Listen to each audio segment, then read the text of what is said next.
It was just a week ago that the market, based upon the S&P 500, dropped by more than 2%, the NASDAQ by more than 3.5%, the biggest drops we've seen in a long, long time. Well, if it's caused you to at all question the amount of money you have in the technology sector, then stay tuned to this week's episode of the Retirement Income Source, where it's all about the income.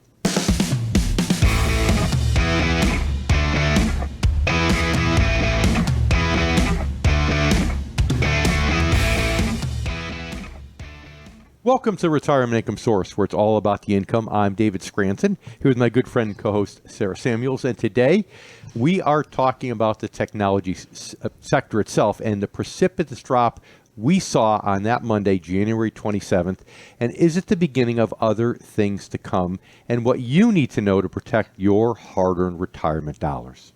Dave, it's great to be here with you, of course, and with all of our listeners. And a lot of people have invested a lot of money in the tech sector, so they were following this news closely. We saw those sharp drops that really affected the entire markets, multiple markets, in fact. So let's talk about it a little bit so our listeners can understand what happened here exactly on Monday. Well, what on Monday, there was a really little known company, a Chinese company that came out, and they announced that they had gotten to a finish point with artificial intelligence in about 3 months, a fraction of the time that any other firm has been able to do so.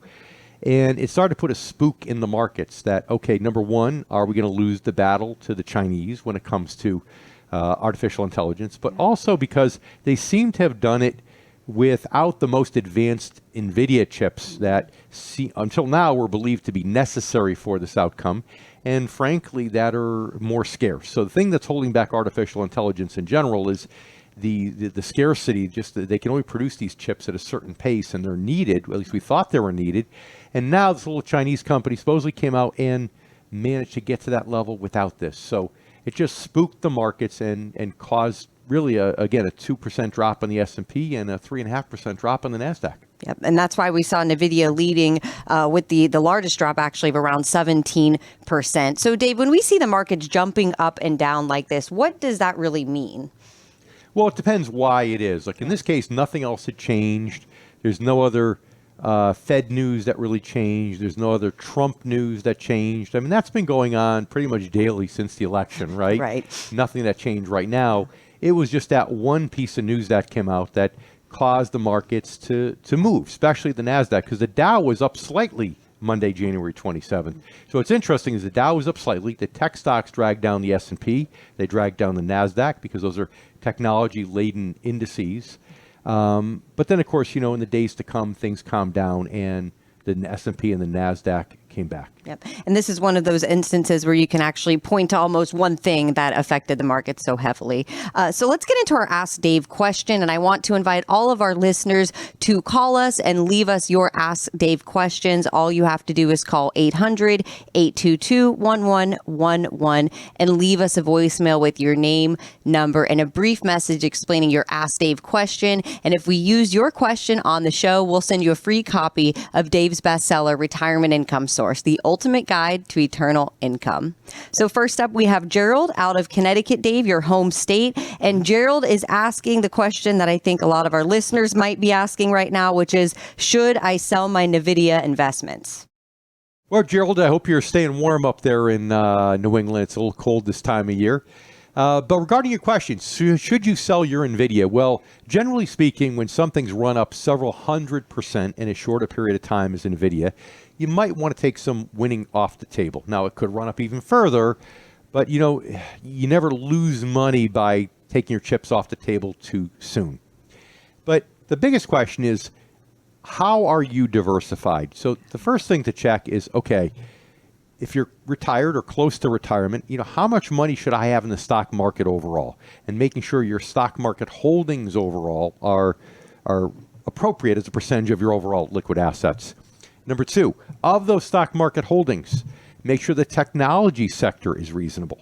I'm going to throw out a general number, which I hate to do, but I would say if technology is anywhere near or over 20% of your stock holdings, it's probably too much. Remember, technology sector in general, not just AI, in general, is really, it's the riskier part of the market. Okay, so number one, make sure how much you have allocated to stocks makes sense. Number two, How much you have allocated to technology within the stock market should make sense. And then number three, if you're talking about chips, right, how much of your technology stocks is in chips versus other things?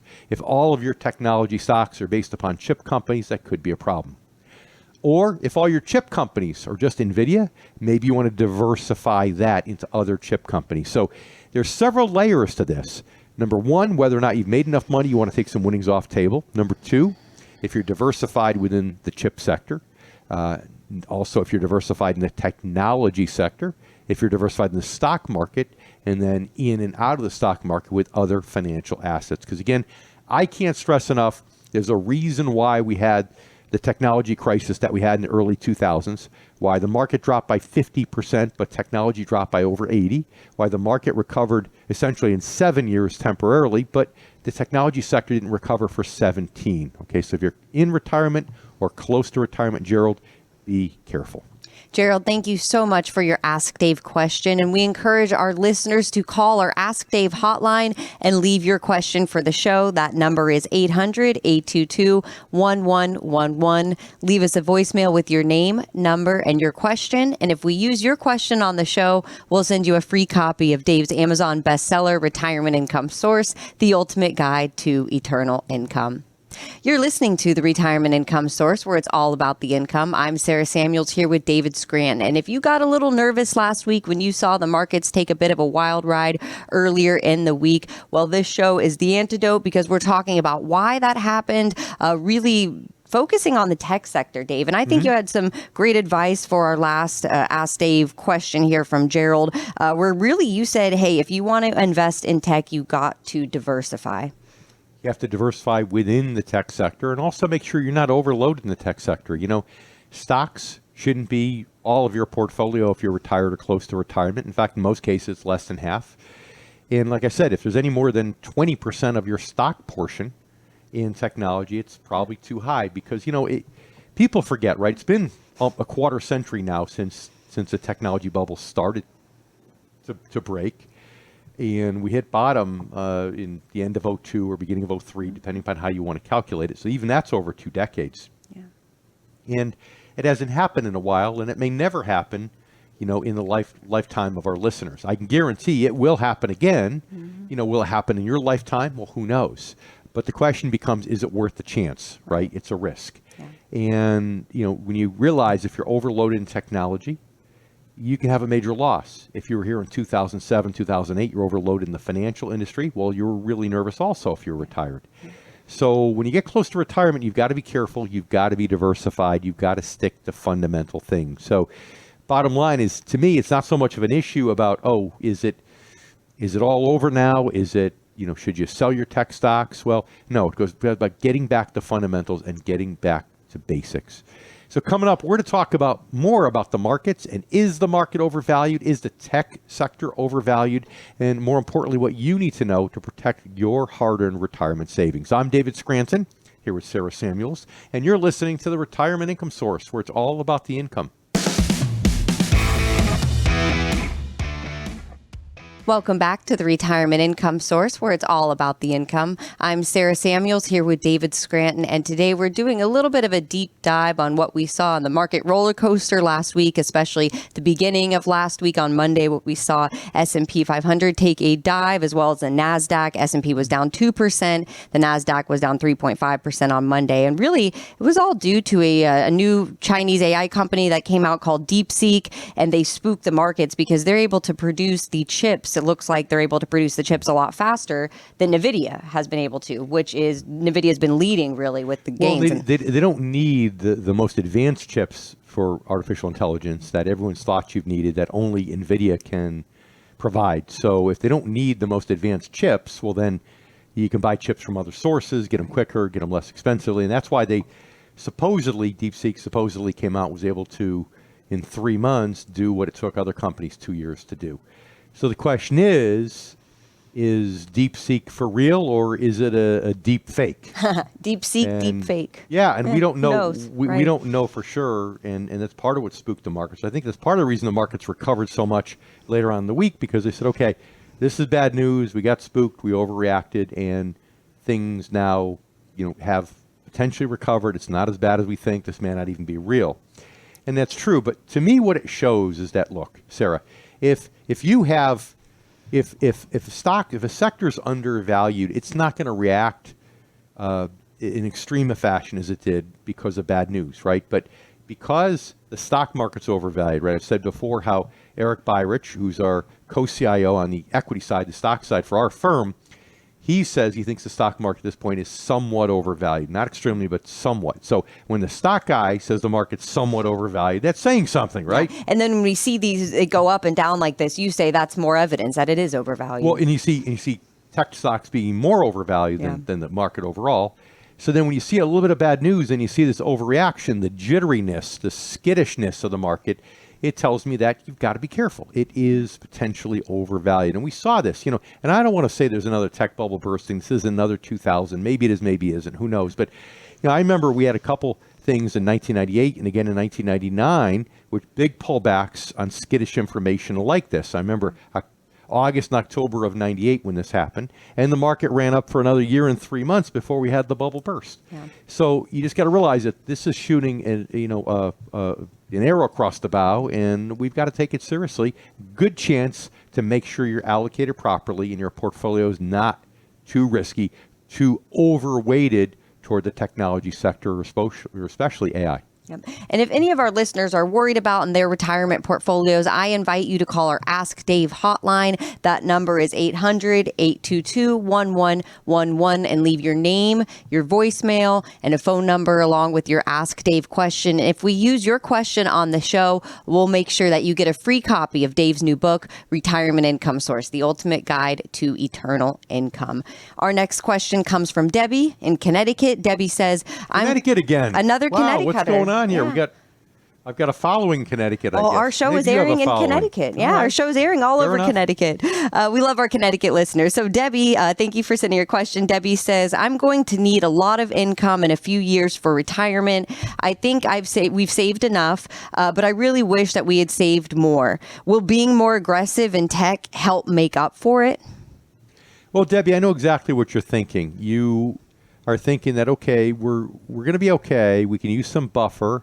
So if we can ride the gravy train just a little bit longer and increase the value of our account, then maybe we'll be in a good position, a better position. Well, Deb, the answer is maybe, right? Remember that when we had that shot across the bow in August of 98, and again in October of 98, where the tech stock started to drop, then we got fortunate. We had 15 months. And I remember this, Deb, because I felt bad because I was worried about the tech bubble back then. And I felt bad. I thought I lost my opportunity to pull my clients out of the market in August of 98 and October of 98. So the next 15 months of climb gave me an opportunity to pull people out.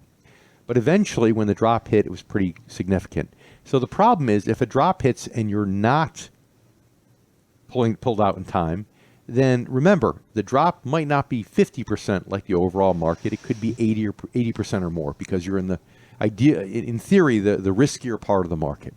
And again, even though the market overall temporarily recovered in 7.5 years, it took the tech sector about 17. So that's the first problem with the strategy. But Deb, the second problem with the strategy is that most tech stocks don't generate income. So right now, you might have enough money, if converted to income-producing investments, to be able to retire in a few years when you want to, assuming you want to retire in a few years. But the reality is that all of a sudden, because with tech stocks, they're not generating a lot of income.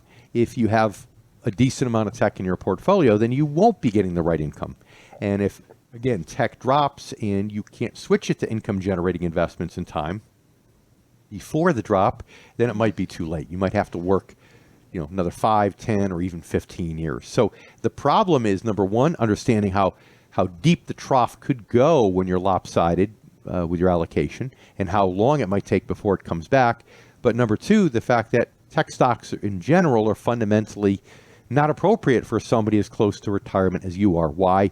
Because they're more of a growth play and they generate, in many cases, no income. And those that do, it's really very little income. Debbie, thank you so much for your Ask Dave question. And please give us a call on our Ask Dave hotline and leave us a message with your name, phone number, and your question for the show. That phone number is 800-822-1111. If we use your question on the show, we'll make sure that you get a free copy of Dave's Amazon bestseller, Retirement Income Source, the ultimate guide to eternal income. You're listening to the Retirement Income Source, where it's all about the income. I'm Sarah Samuels here with David Scranton, and we are talking a little bit about the dangers of being over-invested in the tech sector, especially after what we saw last week on Monday with really the roller coaster ride after the Chinese AI company DeepSeek came out and caused, spooked the markets essentially. So, Dave, you covered some major important points really when it comes to maybe our listeners that want to invest in the tech stocks, which is one, certain sectors are riskier than others, and two, tech stocks in particular are not providing interest and dividends. There's no real income there. Yeah, and that's probably even a bigger thing. If you're getting interest and dividends from a stock and the stock drops in value, well, let's face it, most companies don't like to cut dividends, which means that chances are, now this happened during the financial crisis, if you were in financial stocks, they did cut dividends. But barring something like that, if you're in dividend stocks, they typically resist cutting dividends. So your income's going to stay pretty sticky. So it doesn't have to affect your retirement, providing they don't cut the dividends. But if you aren't getting any dividends, and now if you have enough money, where you get pension, Social Security, or you have enough money invested where you only need a little bit of income from your investments, then maybe it's okay if not all your investments are generating income. But if you're like our last caller where, hey, you need to get more income from the investments, then having a significant portion of your portfolio not generate any income is a really risky play. Because like we always say, Sarah, you want to start making that transition about 10 years before retirement, that transition from being total return focused with no care whether it comes from income or growth to all of a sudden having an income first, growth second mindset. I think it really goes back to people equating that term total return with income, and it's not the same thing. You want to make sure you're generating income the right way. Total return is really the sum of income plus growth. So we're going to talk about some ways that you can generate income the right way without so much risk, as well as how you can help determine your risk tolerance. I'm Sarah Samuels here with David Scranton, and you're listening to the Retirement Income Source, where it's all about the income. Welcome back to the Retirement Income Source, where it's all about the income. I'm Sarah Samuels here with David Scranton, and today we're talking about really the risk of overinvesting in certain sectors of the market, especially if you're near retirement or already retired. And this really comes after last week. We saw the S&P 500, NASDAQ take a dive, all coming after a Chinese company, AI company, DeepSeek, spooked the markets. And Dave, I mentioned a few minutes ago that a lot of our listeners have really confused the terms growth and total return, and they think they mean the same thing. In fact, we've done a show all on that topic. That the financial advisors have stolen that term growth, and somehow people see growth, they think, oh, total return, and they're not the same thing. That was a fun show. That's right. Help, help. The growth investors have stolen the word return. And they're not, right? Because return has two components. It has income plus growth. So we always talk about the equation TR equals I plus G. Total return equals income plus growth. TR equals I plus G. And the best way to really understand that is to use rental property as an example, right? If you buy raw property, raw land as opposed to rental property, you buy it at one price, and the only way you make money is if it goes up in value when you sell it. All of the total return comes from the G, comes from the growth if you're buying raw land. But if you're buying rental property, you have two ways to make money. One is the rental income, the I, that gets paid out to you. Those rental checks can be used to spend the money. You could use it to pay off debt. You could use it to improve the property, to buy other properties. That's money you can take that the investment can't take back. But then the rental property can still go up in value, and that's the growth component, right? So you have the income component and the growth component, two components. And it's no wonder why younger people will do speculative property. They might flip houses, but people who are retired or close to retirement usually focus, if they're going to have real estate at all, beside their home, Sarah, they're going to focus on rental property because it's an income first, growth second approach. Well, as you know, Sarah, in the investment world, the liquid investment world, the income is more of a form of interest and dividends, not rental income. but the concept is the same. Now let's get into our Ask Dave question, and we want to invite all of our listeners to please call our Ask Dave hotline, and please leave us a voicemail. That phone number is 800-822-1111. Leave your name and your voicemail with your question, and if we use your question on the show, we'll send you a free copy of Dave's book, Retirement Income Source, The Ultimate Guide to Eternal Income. Our next question comes from Kevin in Delaware. He says, I would like to continue to invest a good amount of my money in the stock market in retirement. What's so wrong with that? Kevin, I don't know. I don't know enough about you to say if it's wrong or not. So let's break it down. So first of all, it has to do with risk tolerance level, right? If you have a good risk tolerance level, even in retirement. Now, you don't really know what your risk tolerance level is going to be in retirement if you're not retired yet. So unless you've had a major stock market drop in retirement, you don't really know how it feels. So the first thing is, okay, can you stomach a major drop, or is it going to affect your enjoyment of retirement, or even your ability to enjoy the income you're having and spend the income you're having because you're stressed about seeing the drop? Okay, so that's part of it, is the emotional side, the personal risk tolerance level. But the other part of it, in many ways, the more important part, has to do, and I shouldn't say that because it's important about how you feel about your investments, how secure you feel, right? So that is important. But the more left brain part of it, the more mathematical part, has to do with what kind of stocks you're in, right? Are you in high dividend stocks, or are you in just growth stocks, right? So if you've been listening to the show, the whole show, and haven't just tuned in, then you find out that, hey, if you're in heavily related toward technology, the problem with that is you get very little income, very little dividends. So that's a situation where most of your total return, if not all of it, comes from the G, from growth, and you can't spend the growth in retirement. What you can spend is the income, right? The interest and dividends that get paid out to you, just like the rental income is what you could spend, not the appreciation in value of a rental property. So if you have higher dividend stocks, then that's a different story. And that might be okay because, again, dividends are sticky. Companies usually are very reluctant to cut their dividends. So even if you have a major market drop, even if you have a bear market where the stocks go down 25, 30%, or even more, chances are most of your dividends will remain intact. That means your income will stay intact, which means you have staying power. You can wait for the stocks to come back. So the real question is, A, risk tolerance level, and B, even more important, is, what kind of stocks do you have? Are you looking at an income first, a growth second approach to stocks? Or is it more of a growth only approach?